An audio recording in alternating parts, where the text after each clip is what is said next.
course, Mr. Isaac Anumudu joins us now. He is a legal practitioner, and we're talking about the CJN submission that the judiciary is under threat, saying that the accused without the opportunity to defend themselves.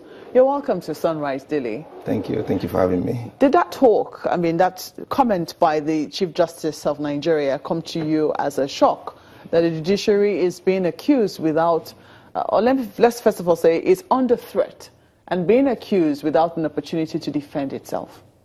That statement didn't come to me as a shock. In fact, the Honorable Chief Justice is stating the obvious. If you recall, last time one of the occasions I was on the program here, I raised the alarm as well that there appears to be an ongoing blackmail of the judiciary. And the danger is a danger that is potentially directed to all of us. The judiciary is supposed to be the last hope of the common man. If you have any dispute between your fellow citizen or between the almighty government, in quote, the only place to run to is the judiciary. So the moment anything happens that seems to put the judiciary under threat, that seems to intimidate the judiciary or the judges, or seem to fetter their ability to perform their functions by way of inadequate budgetary or statutory or financial allocation, inadequate manpower, logistics, infrastructure, or independence, any of these will affect the welfare of the rest of Nigerians whom the judiciary is meant to serve. And the point the Honorable Chief Judge is making is because we have in our recent history here a situation where, without following the due process as provided for in the Constitution, without going through the NJC, very respected judges were raided at midnight, their homes broken into, and they were bundled away like common criminals, only for us to be told that the only offense is that money was found in their homes. Just a moment before we go back to that incident. The CJN contextualized his comments. This happened, or he gave the comment at the Thanksgiving service, and he was talking about the recent comments of Senator Uche Ekwunife, who accused the judiciary of robbing her of her mandate.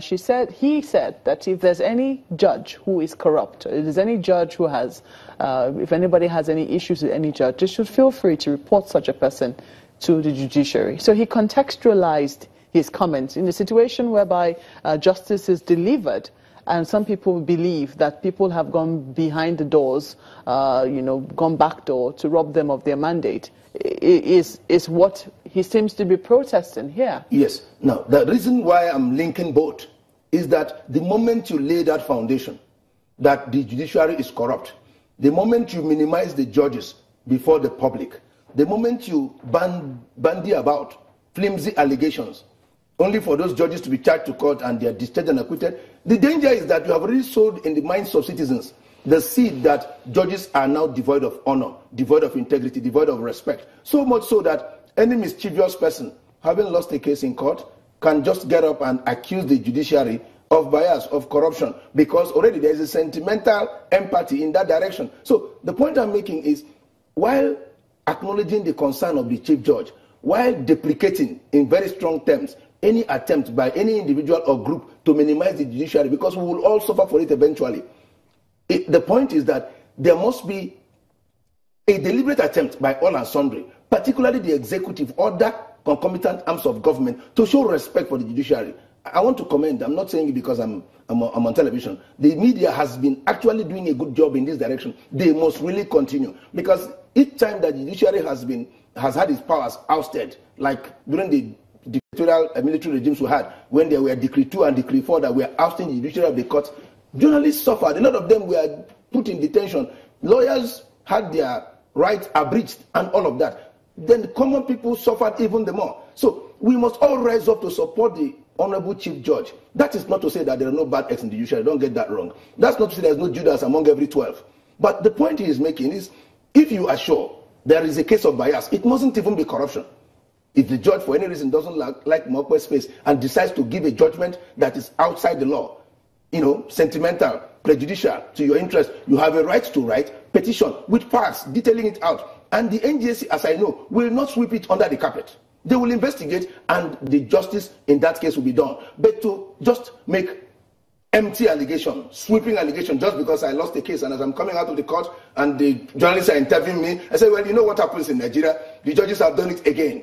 That kind of thing eventually erodes the entire integrity and respect of the judiciary. And we are talking about a country in recession when we are looking at the economy, galvanizing a velocity. And that will come from foreign direct investment as well as our local efforts. If you minimize the judiciary, no foreigner will come to invest in a country where he has been given the impression that he will not get justice. But doesn't the judiciary have a job of work to do on its hands? Because people will say that, yes, indeed, the NJC does work, but it seems to work too slowly.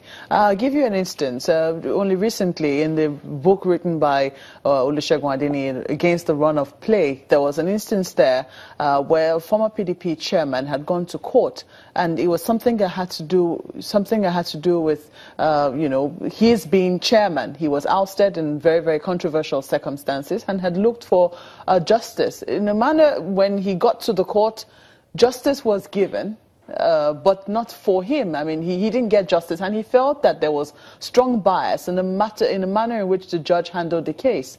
Now, he petitioned the NJC, but the NJC did not respond until 5 years after, where the judge was found wanting. But all that was given to the judge was just a reprimand 5 years after the fact, and 5 years after a lot of things must have happened that would have, let's say the medicine came after the person had died. So don't you think that the judiciary too also has a job of work in its hand to ensure that the wheels of justice grind a bit faster?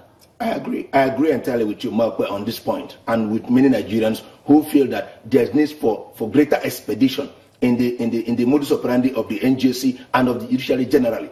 And if you notice the code that the present Chief Judge rolled out, it is directly calculated to expedite this wheel of justice. That's why there are now procedures and processes put in place. There are now time lags and all of that. And if you see the recent handling of the matters in the Supreme Court, you will see deliberate effort at expedition. The understate PDP, whatever matter that happened, if it was in the past, that case would have lasted for a year or two. But the Supreme Court, gave directives, and in 2 days, the Court of Appeal gave its ruling, and the appeal went to the Supreme Court, and in 1 week or 2 weeks, that was disposed of. Look at what's going on with the present matter also between the so-called McCarthy faction and the so-called Sharif faction. Whatever, you could see deliberate expedition. But again, I must make a point correct here, because those of us who are lawyers and judges and who understand the inner workings of the judiciary are not up to 5% of the populace. We're not even up to 2% of the populace. So there is, therefore, great misinformation or lack of information amongst the 98% out there about the way the judiciary works. Sometimes we put all the blame on the judges, on the NJC, but sometimes the blames don't come from them. Sometimes from the lawyers, sometimes from the petitioners and the applicants. Mr. Anumudu, we'll have to take a break at this moment. When we come back, we'll talk about how that misinformation works. Please stay with us.